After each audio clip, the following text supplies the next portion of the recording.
Guys, we're back. Season 2 of the Shop Flaw. Who knew we'd make it? Not us. We thought It's a miracle. It's a miracle we've made it to second season and we have our first guest of season 2, Ariana. Hello. Hi, thanks so much for joining us. I have been waiting for this moment all my life. I've just been counting down the days to come on here. Honestly, I'm so excited. We have, we're excited too. We have spoken about this for a number of months, haven't we? We definitely have. So we launched the podcast when? June last year. And I think on one of our very early TikTok videos. Yes. Where I was talking about a famous department store. And I think you commented on the post. Yeah. And I was like, oh my God, I can't wait.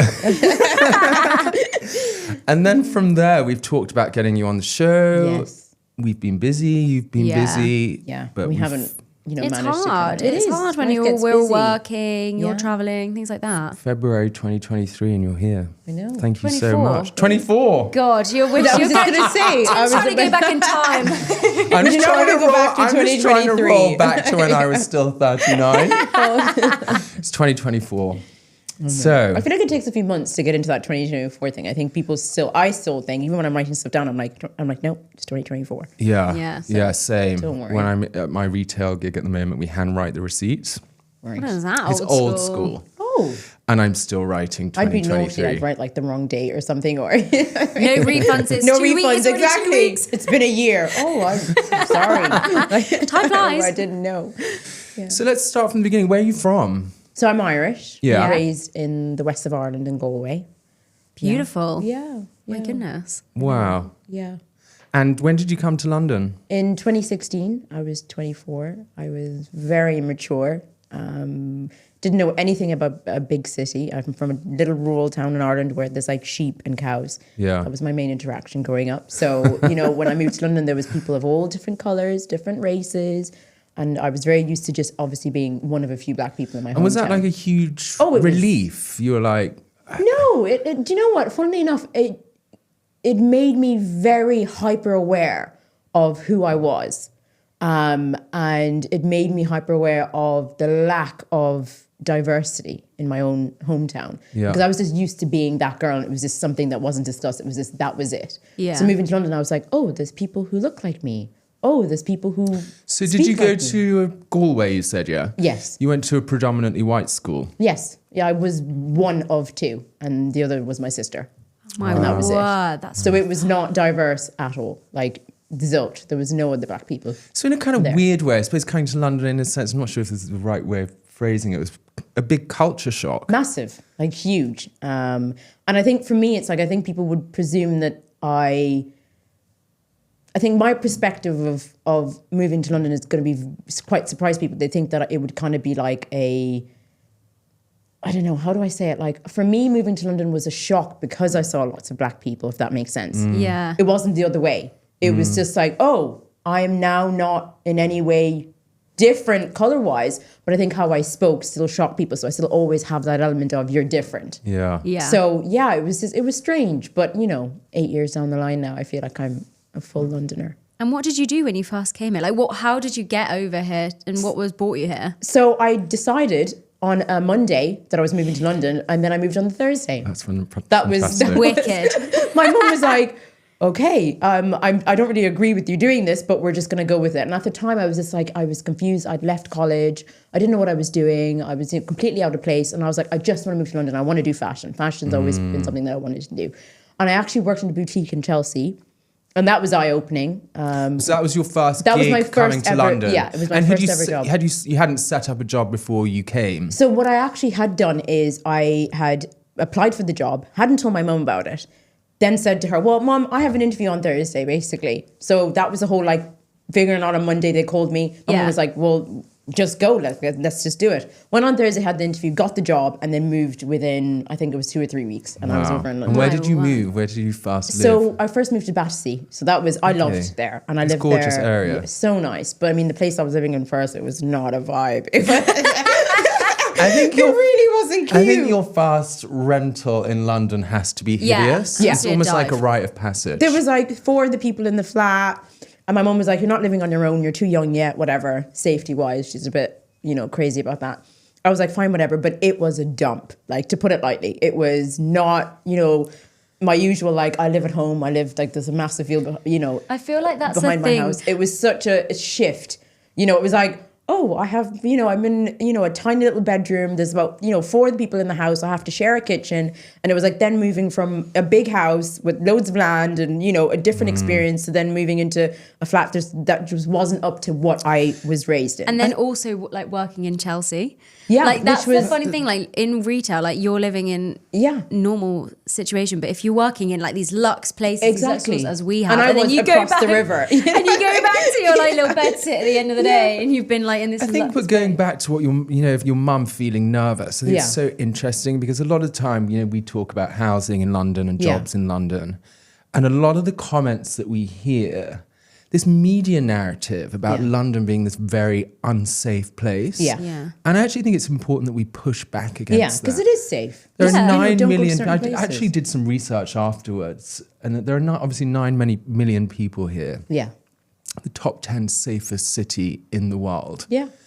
But we hear about all these problematic. Because, someone gets stabbed and it's like, oh, everybody's going to. People just really blow it up here. And it's all segregated in different parts of London. It's not everywhere. So no, my mum definitely, but she is a worrier anyway. Yeah. So she was, I was moving, I was 24, very immature. And she was like, my daughter's leaving me to this big city, And I just was like, it was overwhelmingly different for me. And it was just then working in Chelsea, and the intent wasn't to move there. I actually applied for several different jobs. Like I didn't even know the areas. I just went, okay, this seems nice. It's fashion. It'll get me into fashion. And then I worked for that boutique, and that was. And was that your first retail gig? No, So what was your first retail gig? So I worked in a department store in my hometown. I was on like a Christmas contract, and that was sort of like my push to like.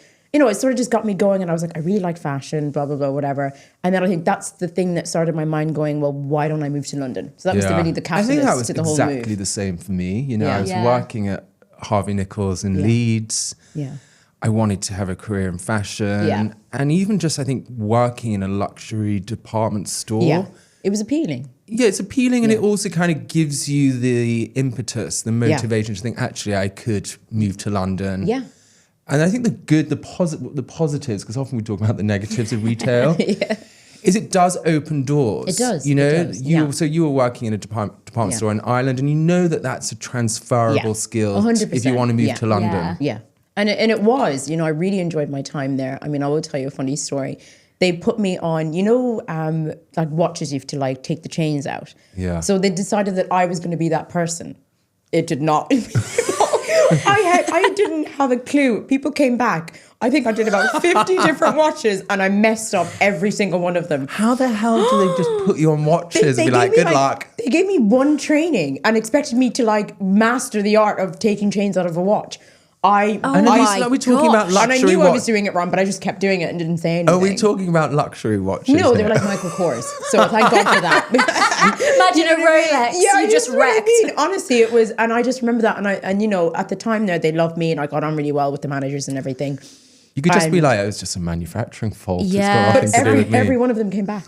And this was the peak Christmas. So you can only imagine, I was just basically just pulling the things out and shoving the thing back on and going, here, there's your box. So you were on watches. That's where they placed you. So I was actually on accessories. So it's like everything was there, like bags, wallets, everything like that. And was that on the ground floor? It was, yeah. The ground floor is always where it's most popping, isn't it? It is. It was so much fun, and I really enjoyed it. And it gave me, it just like pulled the drive out of me to just move to London and do retail. Like it was the, the defining moment. Where exactly was this department store? In the Galway City. Really? Yeah. And what was the kind of client profile like? Random. Very random. Because there's only a very select few people who can probably afford to shop there. But people will be buying Michael Kors, and the bags at the time were like maybe 100, 200 pounds. They're not buying, the buy for there isn't as big as it would be in Dublin. It's that kind of mid-luxury entry level, yeah, exactly. Isn't it? There was nothing even remotely above that price point there. Yeah. Clothes, yes, but accessories there wasn't. It was very middle ground. And there were some high-end concessions in there as well, I assume. Yeah, there was. But even then, Mulberry was probably the most luxurious out of the lot. Everything else was And what year was this when you started? So this would have been 2015. Yeah, Marlborough was still kind of doing bits then, wasn't it? And it was very popular. I mean, we would sell out of the stuff. You know, people really, really loved it. But Michael Kors was the big one. Oh, yeah. You know, I remember like, all the girls crowd. for Christmas would just like post Michael Kors bag, Michael Kors purse, just Michael Kors blew watch. up. Michael Kors has been around a long time. Has. I remember at Harvey Nichols, actually, we sold Michael Kors mainline. That's 2001, 2002. And it was kind of this quiet luxury. Yeah. And then obviously they created the more kind of diffusion line and it just blew up, didn't it? Yeah. No, it did. I mean, it's never been my style. Same. You know. But it was fine. It was great for what, you know, for the time that I was there. I learned a lot. I enjoyed it, you know, so. It's like the gateway fashion into that luxury zone. It's the gateway drug. It's the gateway drug. Into fashion. It starts with a Michael Kors bag and then it's Louis Vuitton. And then exactly. Then you're in Hermès and you're like, oh my God. Oh, I've slipped down that slippery slope a few times. Honestly. I know. I have seen a few Hermès boxes on your TikTok. Oh, yeah. I'm a bit of a... Oh, they have me by the throat. Oh, they do. And what's your preferred store, Bond or Sloane? Neither. Oh, City. Yes.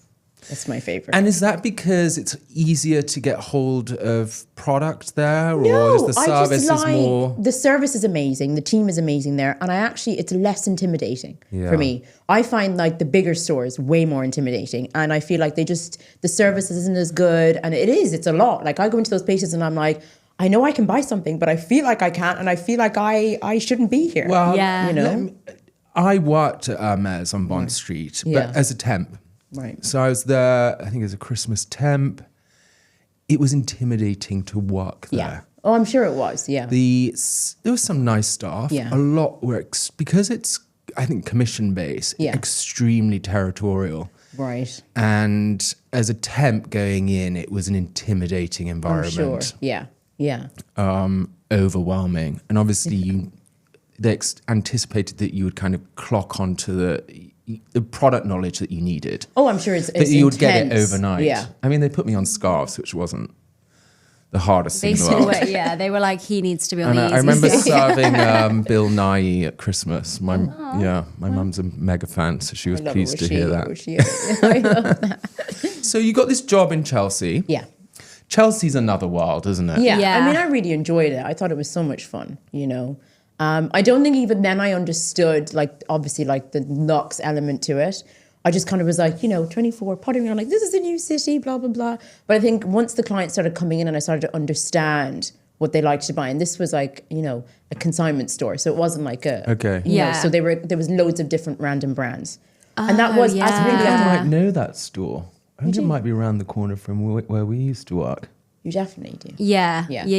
I think I know. Consignment's fun. So people would bring in their luxury goods to sell. Yeah. Which I'm nosy, so I'd love that. I'd be like, ooh. Would they bring them in onto the shop floor? They would, yeah. And then we'd just, you know, they'd come and we'd price them. I mean, maths is not my strong point. Like, I am severely dyslexic. So it was, that was like a struggle every time, because then my boss would be like, well, how much do you think this should be? And my mind is going, £10. Like, you know, it wasn't a tenner and I'll buy it. That's what I would buy it for. I'd love it. But, you know, that was, you know, I think then I learned a lot from there. Obviously, being dyslexic, I think it was a little bit of a challenge at the beginning, but I learned a lot. And I think that's where I understood luxury. Like, before, I don't think I understood luxury. I understood how to work in a luxury environment, but I didn't understand luxury products. There I started to understand. Yes. So what kind of labels are we talking about? Chanel, they had Hermès, they had Lanvin, they had everything. And who's authenticating the product as it comes in? Do they have an authenticator there? You. So I don't know. I was sent once or twice to one of the stores on Bond. To check. And I remember going into Gucci and they neither confirmed or denied whether or not it was. But I kind of got the you know, the sense that it was, you know, an authentic an authentic item. Yeah. So, but I don't know. I don't know how the system is now, but back then I don't think... That's a tricky one, isn't it? What I mean, I don't think that's the right way to authenticate something. I've heard stories where someone's taken in a bag and it hasn't been authentic, and then they've confiscated the bag, so they've left with nothing. Well, it must have been authentic if they took it, surely. No, they're like, because it's a counterfeit product. But they should do that. They should. Really. Yeah, If you're willing to take the risk to go in there with True. something that isn't authentic, you have to be, you know... True. You are I'm with somewhat you. liable. Yeah, so a lot of the luxury stores will no longer do that. But I think one of the workarounds is if you try to book it in for repair, at which point they'll say, I'm sorry, sir, madam. Yeah. This is a counterfeit product. Yeah. But then what happens to that person then because they think they bought something authentic? Also the shame, the embarrassment. Wouldn't it be? I feel like they'd like have your picture up on the thing and it'd be like blacklisted. You know what I mean? Coming in with fake bags. Can I ask where you bought this bag? Gumtree. It was only £50. What a bargain. But so then you wonder how that plays on the place that you bought it. For instance, you bought it in this consignment store that I used to work in. Yeah. Then does the person go back to them? You know what I mean? Like, no, this is obviously not staff related, but if someone bought something in there and they want, for instance, wanted to get it repaired or they're going in there to check something, if they find out that it's inauthentic, what happens then? Does the person come back and then they get their money back? Like, it's a very slippery slope. With that. I feel like those places now have their own authenticators. Yeah, don't they? Just to try and prevent some of that. Yeah, I mean, Vestiaire do, even eBay now with luxury watches, sneakers. Yeah. There's an authentication service. They should all do it. If you're selling designer stuff, it should be authenticated. But back in my day, it was not. It was just guessing. Exactly. So I'm sorry. Ariana approved. Yes. Bang. That looks good. I was Stamp. like, okay, whatever, you know. But I'm hoping now that they've changed their ways and they're actually doing that because you just never know. And fakes are so good now. Like I see videos all the time on TikTok, and I'm like, I wouldn't even know. You know. I mean, what are your feelings about excellent counterfeits? Where do you stand? See, it's a no for me, and there's two sides to this. If I wasn't meticulous about buying Hermès stuff or designer stuff, and I spend time and I take time to think about something and I save up, and I know that, you know, I'm going to that shop and I'm getting that product. But if I'm like, I don't know, in a position where I can't buy something, but I have such a passion for design and I want to feel like, you know, I'm carrying around an Hermès or something like that, and it's sort of kind of flippant, then maybe there's a slight leeway. But I think it's a tricky situation. It's a tricky subject. I think what it comes back to as well is the enjoyment of that luxury experience. Yeah. My housemate, for example, has wanted a really nice watch for ages. Right. And I was like, buy secondhand. It's like buying a car. You drive it off the forecourt. Yeah. But he was in Lisbon and he went into Cartier and he bought the watch and he loved the experience. Well, there you go. You know, it's part and parcel of buying into a luxury brand. But what happens when you don't get that experience? Because I've been into certain stores and I haven't got the experience and I've spent a fortune. Here we go. Do you know what I mean? Then Are we naming stores? Are we naming any brands? No. No lawsuits this year. But I think, you know, when people play down shop workers and retail staff, they go it's such a huge part of the experience. If you have an amazing sales advisor. Exactly. It does. It changes your... Particularly in those luxury stores where they're reaching out to you on WhatsApp, they're inviting you to previews. Events. Exactly. No, it does. I think that...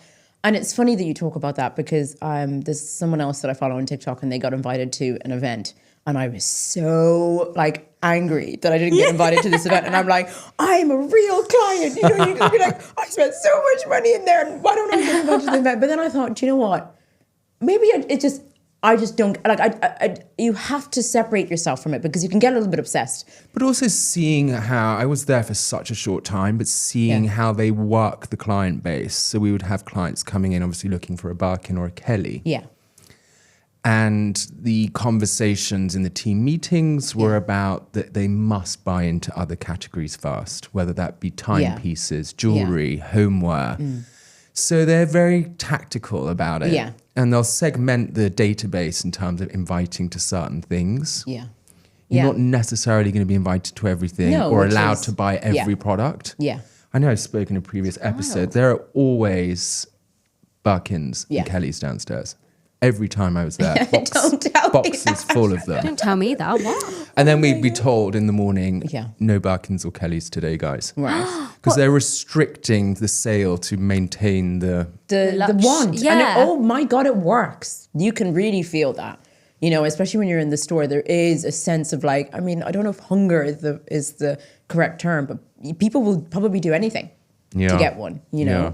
I mean, I don't know if I'd do anything. No, I wouldn't. No. But that's like the definition of like luxury. When I did that course with LVMH, it was like, that was it. It was like controlling the numbers. Oh, yeah. Supply and demand. Yeah, exactly. They just play with that to make things more luxury. And that's the problem with when you get bad products. Yeah.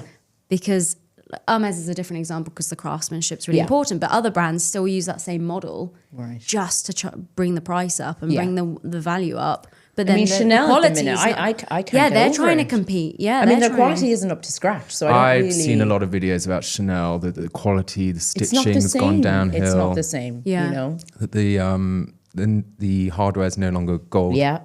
It was gold plated before, right? It was. Yeah, it's not anymore. And it's no longer. No. Yeah, it's not good, is it? Really, when you're it? paying those numbers. No. It's like a 255. And 10,000 for the jumbo. I had the jumbo, and when I got it, it was like 3,500. It's like £10,000 now.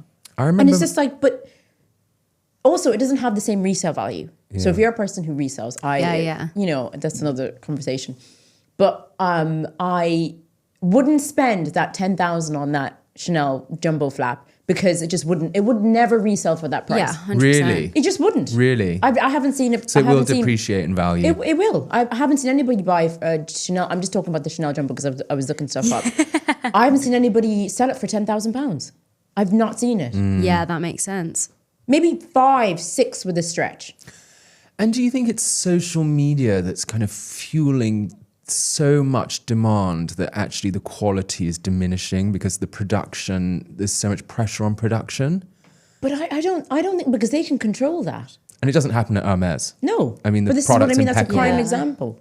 They don't have to do that, you know? And for me, like, there was like, you know, a big saying like in the group, oh my God, have you seen that person reselling? Do you know what I mean? There was like, in the place that I worked, someone would buy like 3 Chanel bags or 5 things of this or whatever. And then the brand is saying that that's not what they're trying to alleviate that. But we all know they're still doing it. And they're still selling to resellers. So I think the whole thing about them becoming more exclusive is a lie. I think that is a myth because I know people who are still selling 5 or 6 of them at one go. So I think that's not really that's not what they're actually doing. I think they're saying it, but it's not what they're doing.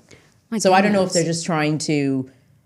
I don't know. I don't know the inner workings of Chanel. I haven't looked up the brand enough, but from what I gather from the friends that still work in retail, it's what they're saying is very different to what they're doing. It's a brand that I've always admired, though. I mean, 80s Chanel, just incredible. Karl Lagerfeld, it was just amazing. But it's not the same anymore. Do you think? Do the collections? I would say it's one of those things, especially with the fashion weeks having just been like. Yeah. I haven't seen so much coverage of it as it used to be, like when Carl was alive. You know what I mean? When there used to be the shows, the huge, like the supermarket, when they did the like airport. Yeah.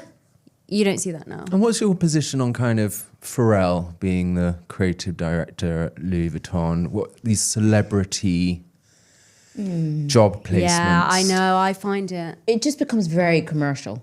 I think the designs become very commercial. You're pulling away from, you know, haute couture or like the brand DNA. I just think it's like the way Givenchy's gone. Yeah, I mean, oh my God, really Givenchy's been off. absolutely trashed. It's ruined. I mean, I love certain items that the brand does, but certain things I'm like, you need to go back. Like, look at the things that he used to make archive. for Audrey Hepburn. Yes. Bring that back. Like, that's still there. 100%. Why are we selling hoodies with a big Givenchy logo? Yeah. Why are we selling, like, you know, this very big labeled stuff? Like, keep it very classic. And I hate that terminology, old money, because it's just, I disagree with it. Quiet luxury. There we go. Quiet luxury. I think you hit the nail on the head there. I mean, there's never, Louis Vuitton monograms never really been quiet luxury, but it was still old school. Yes. Yeah. And now it's evolved to such a point where it's tacky. It is. Yeah. Sorry, it is. It's I mean, tat. I own nothing from them. Tat. It is.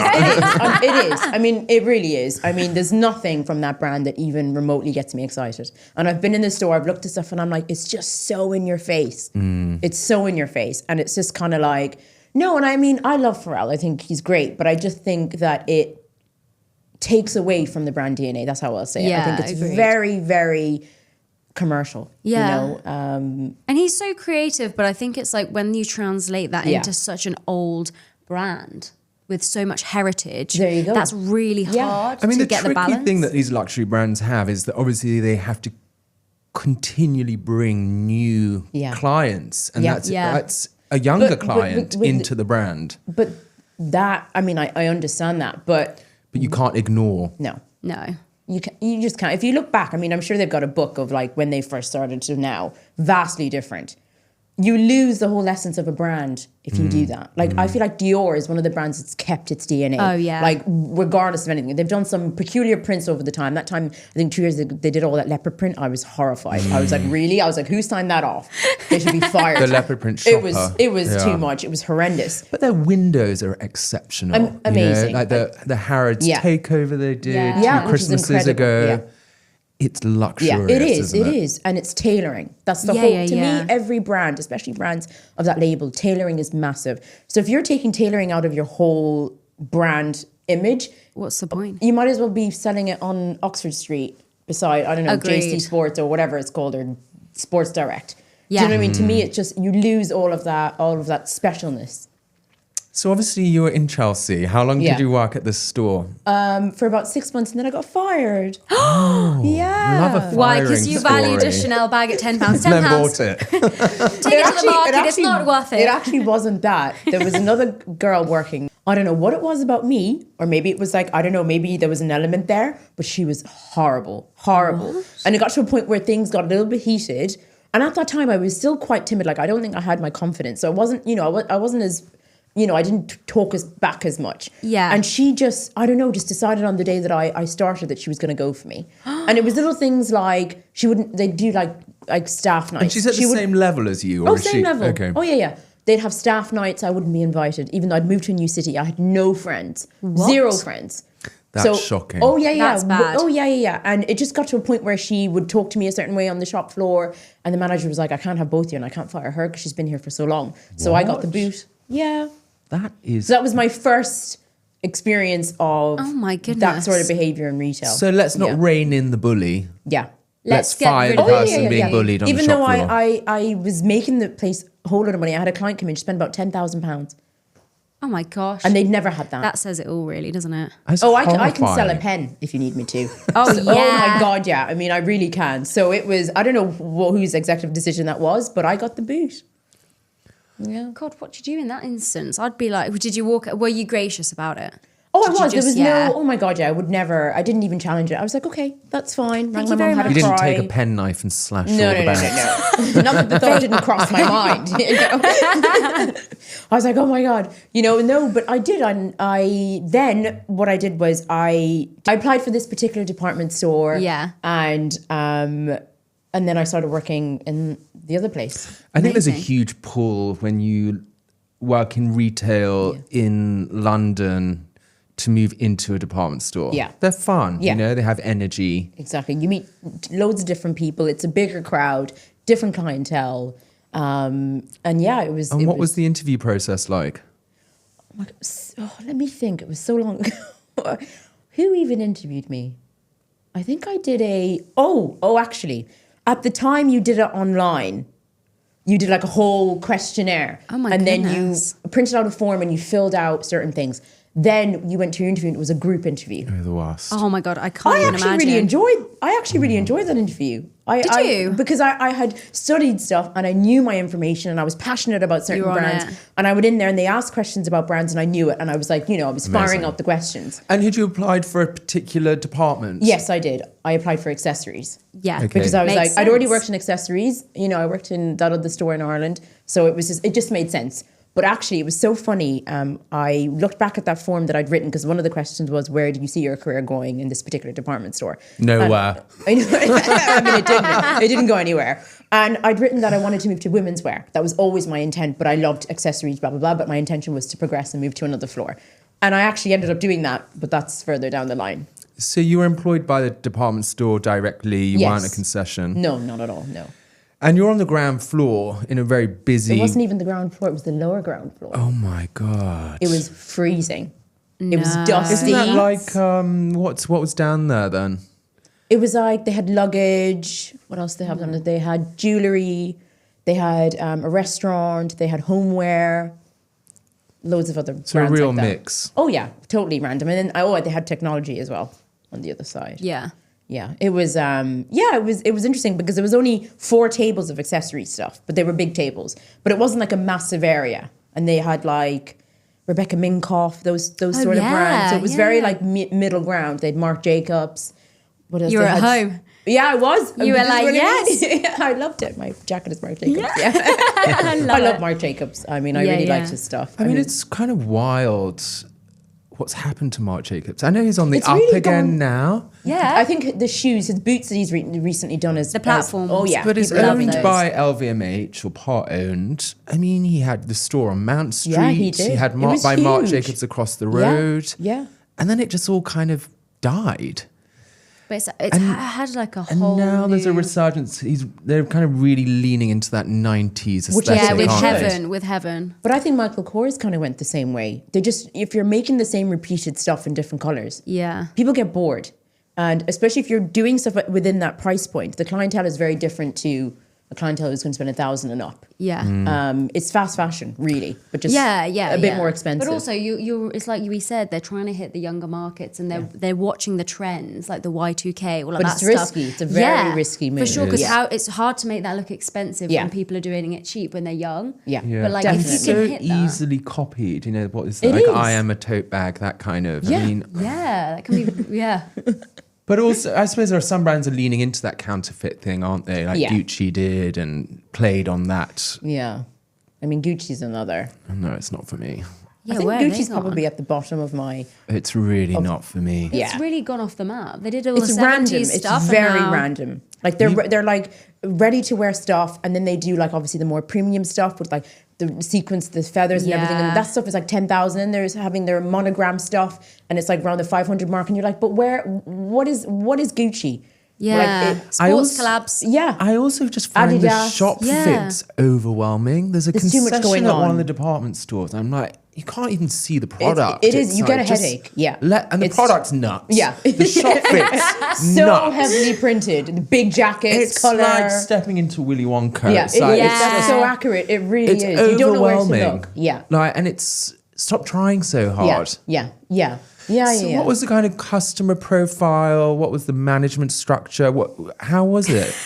At this department store? Yeah, the management structure. It's interesting because, so I presume you guys know, like you come in as a sales associate and then there's a brand specialist. Yeah. So when I heard about this, like in the whole interview process or whatever, and I was like, that's what I want. Next steps. I was like, I'm hungry for it. I really want to be a brand specialist. Like they really sold it to me. They were like, you'll be in charge of your own brand. That will be your brand. Like everyone will know to go to you to be this brand. And I was like, that's what I want. I was like, this is everything that I've ever wanted. So I really, in those 3 months at that age as well, sorry to interrupt, you were probably 25 at this point? No, I was still 24. It was in the same year. Yeah. So I was still very passionate, and I had such a drive, and I loved it. I also think the other you had that belief that retail could be a career. 100% I did. I really did. And I just... so that was like my whole thing. I wanted to progress. So those 3 months during my probation, I worked. I was in early. I was, I took like a 5-minute break. I was doing things like that. I was supporting the other side of the team. I was, trying to, have a good They were report really my manager. getting their money's worth. Oh, wow. And it definitely, I think I'm still recovering from it. I think my mental health and physical health has definitely suffered from... I think that's a really important point, isn't it? About department stores. Yeah. They work you to the bone if you want to progress. And it's that sensory overload where I think your mental health is impacted. Oh yeah, my mind definitely was. I really suffered, and I think I'm probably still working through a lot of the stuff.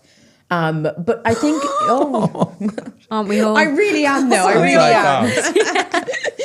I'm like 32 now, and I'm like, I'm still suffering from that time, when I was 24 and my first job in retail, and then obviously it trickled through until my what was it? Give me some examples of things that felt I think so challenging. To put it like, you put it lightly. You can be blunt on the shop I'm going to floor. be blunt, Do it. The manager that they had appointed to that floor. So I was working there. Manager from hell, basically. It was just for the 2 months that I was there that I worked really hard to progress.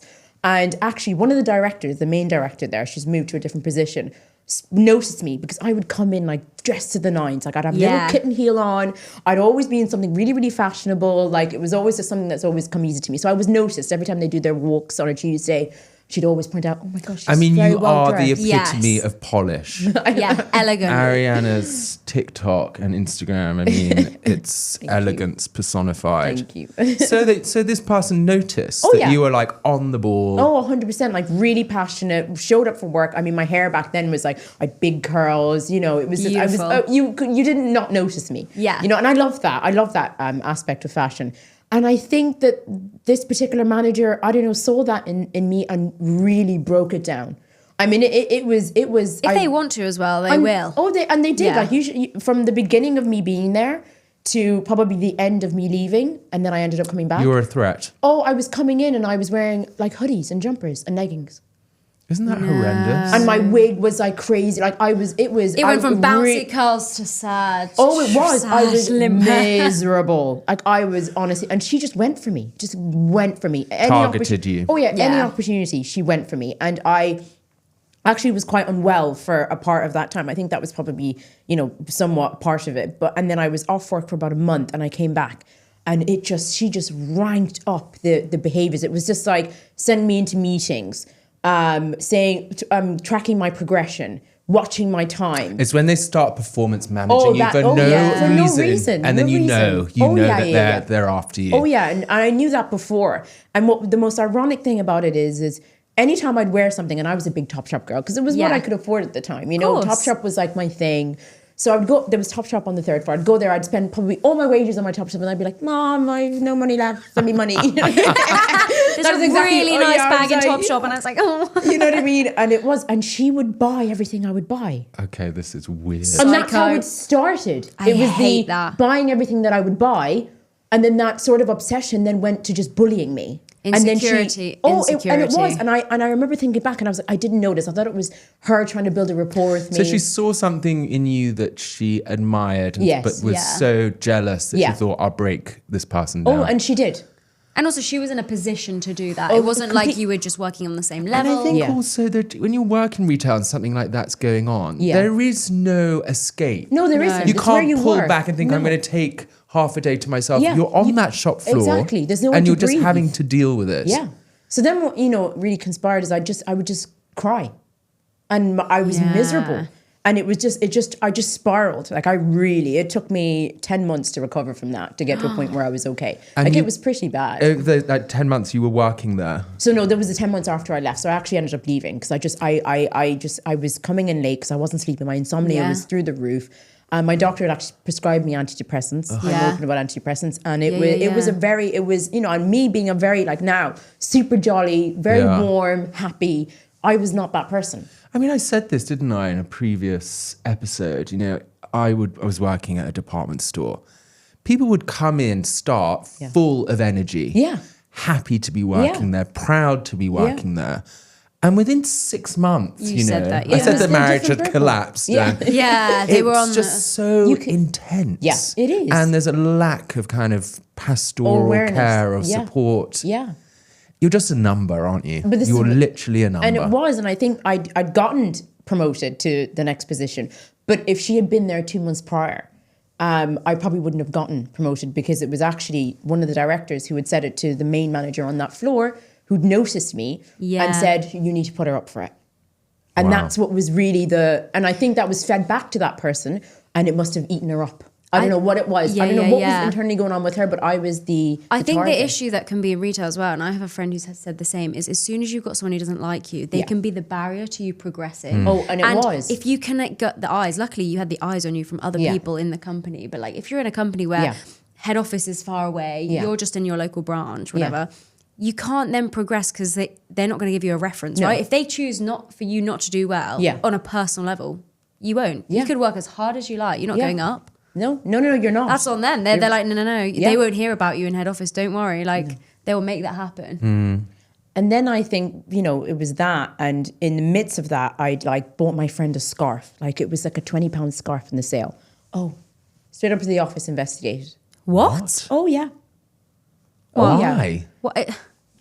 I don't know how she'd found out about it or how it had happened.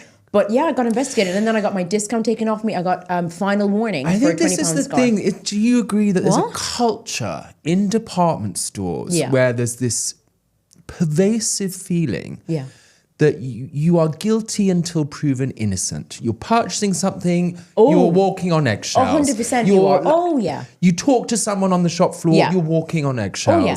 There's policing. There's a massive underbelly. And that, from a mental health perspective, is bubbling away. Yeah. And it's, it amplifies. Yeah. Coupled with everything else, with the fact that I was getting bullied and then being investigated. But then, having progressed, I mean, luckily it was before that, then having my discount taken off me, and then final warning for a £20 scarf. But also you purchased. But you purchased. This wasn't your friend came in and you just gave them the discount. No, not at all. I these bought pathetic punishments we're taking off your discount. I mean, it's not primary school. It's not like we're in court. I think they think that we're in court. It is not a prisonable offence. They take themselves that seriously, though. That is the issue. They take themselves so seriously. And have lost sight so much to the point where they don't understand the value of the sales staff on the floor. If there were no sales staff, there would be no company. Oh, yeah. But people tend to forget that. And also, it's good staff is very hard to find. Yes. You can find Absolutely. anybody, anyone. But staff that's actually, a person like me who's actually passionate about the business, wanted to do really well, was hungry for it, was, really proactive, put everything into it, just then to break them down to something that could have been a discussion could have happened. I could have got a warning of some sort, but no, they just took it to the full end of it. They took it, they gave me every sanction that you could possibly give me. It's been so hard having gone from that job in Chelsea, having that experience, to then having it at this department store. I just felt like, oh my God. Wouldn't you just be like... I was like on a roller coaster of... It's very easy, and I think I've felt this way. I've had challenging times with retailers to start internalizing it and thinking, what is wrong with me? And that's what I did. That's really what I did. I was like, is everything I'm doing wrong? Like, am I not doing the job well enough? Am I not adequate enough? You're not rocking in like with an hour's sleep, hungover, are you? No, I'm not. You're like professional. Like, oh my God. You're not me, basically, is what I'm saying.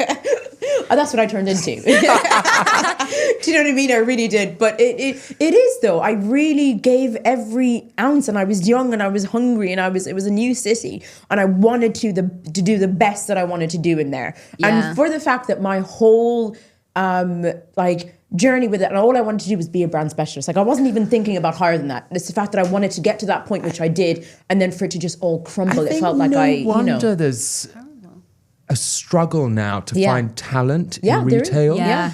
Because people just pivot away. They're like, I don't need this shit. I don't need this. You're working on a very poor salary for this level. I mean, barely survivable, It really is. What were the kind of clients like, So we had a lot of Middle Eastern. We had a lot of domestic. And that was mainly just locals, young people, especially with the price point of the bags that we had. And that was mainly the main people. Celebs? None. Not on the floor I was on. Oh, yeah, of course. They don't come down to the lower ground. They're in like second, they're not third. going to the graveyard. Yeah. No way. And it really was. Like, it was dusty. That's, it was... It was really not cute at all. And that was just your manager. Yeah. Exactly. It was not in any way like, even the way they had stuff displayed, like, it wasn't up to the standard that, I mean, I think it's definitely different now because they're on a different floor. But back then it was like these metal silver cubes, and we just like plump the bags on, and then, they'd, visual merchandising would come down and stick the labels on. There weren't like even a bargain bin. What is that about department stores there? Do they plow all the money into the ground floor? Do they think that the customer's stupid? The farther you go up, the more decrepit. You're literally going back a decade with each floor. It's so true. Like, you get to the top floor, you're in the 60s. Yeah. They've got those old till machines. Exactly. Oh my God, don't you? I mean, you should see back of house. I mean, that's another story. Ooh. Rough. I think back of house, particularly in luxury. Yeah. It's like I've said, haven't I, in the past, like, never work for a brand that you love. Yeah. Because the moment you start seeing those things, back of house, and it did, quality issues, the mystique of the brand just evaporates. Fur coat, no knickers. Yeah. That's what we like to say. Like a belt's missing, or, you know what I mean? Couldn't agree more.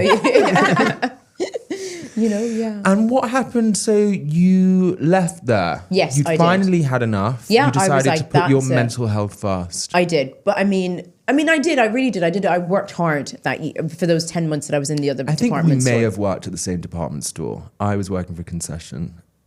I remember crying on the phone to my mum. I also remember how intense it was, the expectation level. Yeah. I just found it so overwhelming. Just draining. That really, it was That's like hell. And it does, and for me, it's like, I'm a very strong person, but this, and I think it was coupled with having no friends. Yeah. New city, London's new experiences. tough at first, isn't it? It really is. It's a I was tough very city. lonely. So I think that with then moving to a new place and everything, it was an accumulation of things. And I would ring my mum and I'd be wailing. That's how, homesick. Oh yeah. You'd just be homesick. I really yeah. hope that, I know that HR departments and, retailers are listening to the podcast. So, hey guys. Hello. I really hope that, brands are taking stock that you're so impressive, so polished, confident. Who wouldn't want you? And to break someone down like you to a point where you feel that you can no longer work there. Yeah. I mean, that What a is shame. it's I damning. think it was even worse than that. I genuinely felt like I couldn't function as a human. That's how bad my mental health was. It's I think damning. It totally separate from, the place that I worked in. Me as myself going home, I was like nothing. Yeah. It's like my mum barely recognized me. She was like, "Who is this? I didn't raise this person." And I'm like, gosh. "Well, this is what you've got now. This is the repercussions of This is where someone I am." else's behavior." Yeah, I mean, I think it's so many of our listeners are going to resonate with what Yeah. you're saying and I know because we're quite light-hearted people, but retail can be very heavy. Yeah. Not to be like such a Debbie You Downer. know, you just hear that, there's a retail helpline you can call if you're feeling depressed. Actually, why doesn't the company act? Yeah.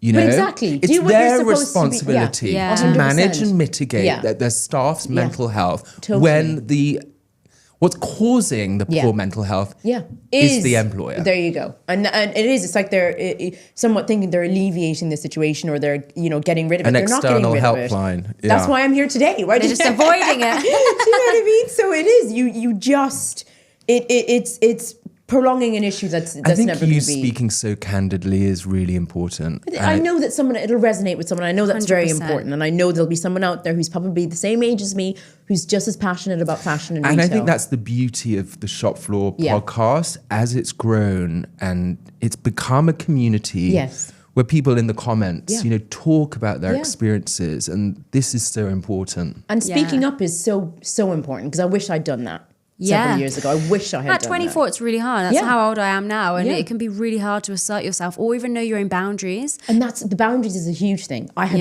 none. Boundaries didn't exist. Yeah. Because you're trying to please people, you're trying to make friends, you're trying And to they do well. hold all the power. You're Oh, yeah. 24, Yeah. you've just moved to London, Yeah. you need the gig. Yeah. Because I think this is also the issue when the salary's so poor, Yeah. you need the job more, not less. Yeah. You can't think I'm 100%. going to bounce. You actually Yeah. think I need this Yeah. just to keep a roof over my head. And I think, especially if you're a creative person, you're going to take jobs that don't pay for you to survive. Yeah. But because you're so passionate about that particular... For sure. Oh, you will do anything. And that's There's a my return. mindset. There should be a return, 100%. Yeah. I'm And learning, I'm advancing. There you go. And in a sense, the way I thought of it was, it'll lead me to what I want at the end. And where did it lead you? Yeah. Let's. As in today.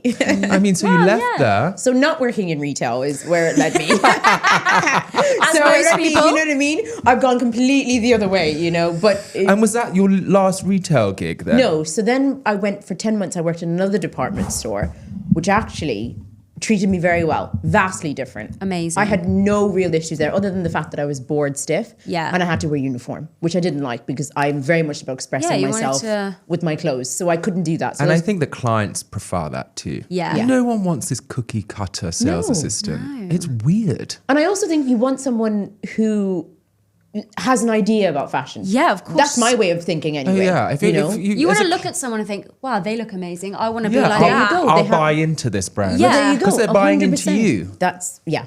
Exactly. That's how you build that relationship between client and sales advisor. Yeah. And that's the only difference I would say from the place I was working previously to the one that I moved to, was I was just bored stiff. Yeah. I was just standing there all day, every day, just like, oh, hello. And no one was really crazy about the brand.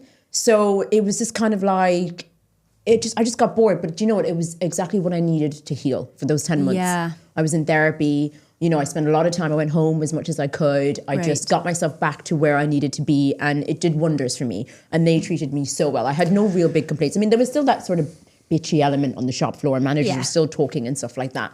But it wasn't the same. I think it's so true. I think if you're struggling with your mental health working in retail, often the only route is to leave. Yeah, and to step away. Yeah. You know, I think last summer when we were working together, I was struggling. Yeah. You know, and I think just stepping away it does wonders. If you're struggling with your mental health, the shop floor is not where the you place. want to be. No, in front of other really people all the isn't. time. Yeah.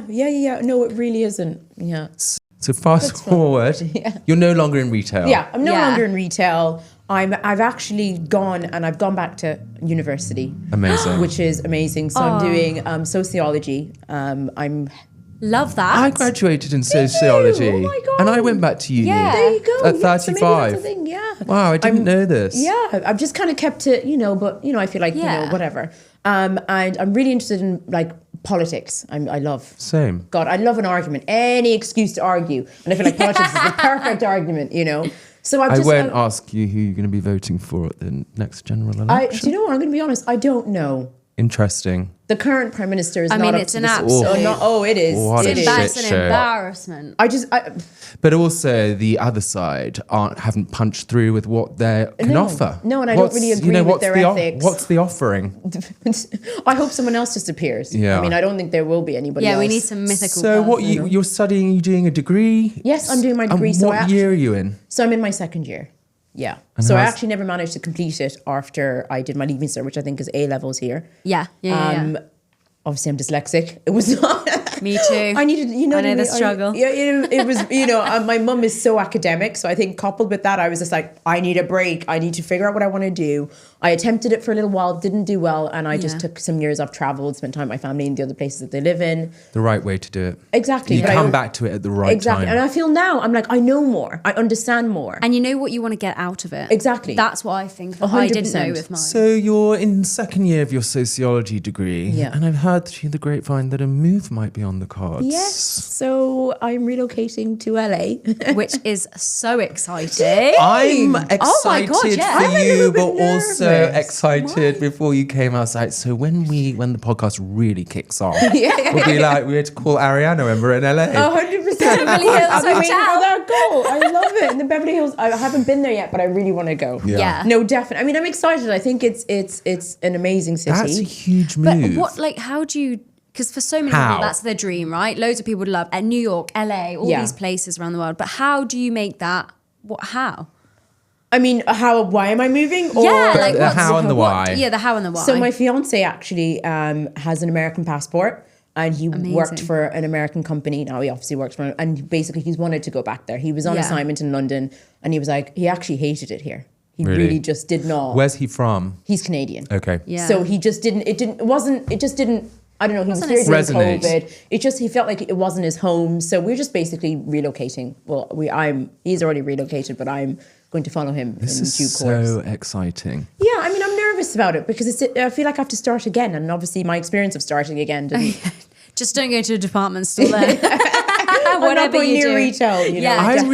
Obviously we don't really know each other, but I really think you'll be suited to LA. A lot of people have said that. I do. Why though? Because you're vibey, Chill. you're fun, you're confident. I think you can hold your own. I think you have to. Yeah. Americans can hold their own. Oh, That's why I like. wow. That's why I yeah. like Americans. Yeah. And I think you're quite formidable. I think you'll be great. Also, the fashion. I know. Rodeo Drive. I You know. know what's there already. So what's your what do you have work ideas or? So it's so funny when you say that. I obviously have one more year left, but I'll probably be there before I get into third year. So I'll probably have to look into it. I mean, we're planning on adding an addition to the family. So that's exciting. really going to be my focus. So hopefully, Yeah. I get pregnant in the next year or two. And then you look for a retail job. I don't think I can. I think I'm Never again. Never again. I just don't think I can gone. do it. And it's sad because I love fashion. And I feel Yeah. like that element of it has died, has been killed. And whereabouts in LA are you thinking of? So we're renting a place in Burbank for the minute, but we're going to definitely look at Pasadena to buy a house. Yeah. That area, we love it. So we Yeah. definitely will buy in the next year or two because, you don't want to stay. We've lived in a flat in London for 3 years. I want to settle down. I want a garden. Yeah. I want Adam out there, I don't know, mowing the lawn or something, the regular stuff. Get a Jeep. Be rocking out with the Jeep. And I where already know what car I want. What do So you- Defender has to be. Yes. Oh, in LA, you've got to. And did you meet your fiance in London? So actually, we actually met on Bumble during COVID. So we didn't. I'm telling you, it's the apps. They're good. How else are we supposed to meet? There's no men in This London. is- All my friends are single and they can't find a man. I'm telling you. I met my where do boyfriend people on meet? Hinge. Where do people meet in I London? downloaded Bumble yesterday. I've already met the man of my dreams. But there you go. In 24 hours. we were already married in my head. There you are. That's amazing. I love it. But no, we met on Bumble. It was during peak COVID. Sorry, that's my phone. Or is that your phone? Mine. And we spoke for 3 months because he kept trying to move. And obviously because of COVID, the country was shutting down. So he couldn't move. And honestly, I'm not even kidding. I say this as a joke. I locked him in the minute that boy landed in London. He thought he got an Uber and you were in the front. No. He landed in Heathrow. I was there and I was like, yeah, this is it. I was Let's like, rock this and man roll. is not even going to look at another woman. Brilliant. And he's never left my side since. That's I amazing. love Yeah. that. And next stop, LA. So when's the move? Waiting for my visa. So So you Yeah. go in on a fiance visa? exactly, yeah. We just thought that was the best method. I think to get married, it prolongs the whole process. But it says about 8 months to a year. Yeah. So I'm going to move home to Ireland for the summer. Nice. your family are rental gonna prices love in London that. are crazy. Yeah, save up a bit. Just spend some time with my family. My mum isn't a huge fan of me moving there, so I think spending some time with my family, I think it'll repair a lot. Oh, of they'll the... love it once you're in LA and they're traveling to LA for the No, it sun. depends. I don't know. My mum is a little bit like, It's tough, I think, for family. because I'm a 40-minute flight away. I think this will be Yeah. like 9.5 hours, Yeah. or is it 11? I think it's 11. 11.5. Yeah, it's about 11 hours. I always yeah. mix that up. I think Vancouver. I'm thinking Vancouver's 9.5 hours. Yeah. Yeah, Did you go so- over the top? Yeah. Yeah. So yeah, I just think it'll be. I'll see. I mean, obviously she's going to visit, but every time I mention it, she's like, and I'm like, "You're going to visit me, aren't you?" Maybe. And she's She's like, sad "Maybe." inside. Oh, once your Yes. grandchild's on the... Exactly. I know. She'll be like, I Yeah. won't be able to get rid of her. That's why we got a really bad mattress. So, anyone who plans on staying isn't going to have a comfortable sleep, so they leave after 2 weeks. That's a great idea. Oh, no, I'm not kidding. My partner was like, that's really cool. I was like, but we don't want people to stay for too long. So get a really croaky, uncomfortable mattress. No one will You need a stay. futon. Oh, there you go. Yeah, that's back issues for And he was like, days. that's so cruel. And I'm like, it's not. I was like, just wait. So exciting. You've got Yeah. so much to look forward to. Yeah, I know there is. There is a lot going on. And life is busy at the minute. And Yeah, for sure. it's going to be exciting. We're lucky we even got you here today. I know. That's what I mean. Every time we've discussed to come on, I'm like, oh, I'm in LA. I'm here. Miss I'm there. Worldwide. I know. I know. And then I'm going off on Thursday again. I'm just global, like... very jet set. Well, it's been a pleasure to have you. You too. I'm We've sorry if I loved it. rambled. I had a really good time. Thank you for having me Amazing. on. No, thank you. I could talk for another 5 hours. I know, I was thinking that. We haven't Well, even you got know we enough need to do a time. part 2. Yeah. We're desperate to In take the LA. shop floor on tour. So. I know you have to. I think you guys will do so well. I'm really, pushing for you guys to do well. I feel like you will. I have a good feeling. Thanks. That Maybe was you guys so can get on much. TV. I'd love that. Well, Yeah, we we would I like would to. do love that. that. If there are I'm any going to put that TV into the universe. TV producers, radio, we're ready. Yeah. get us in. Amazing. And get me on first guest. I'll show up in something glamorous. I'll love it. Yeah. Oh my God.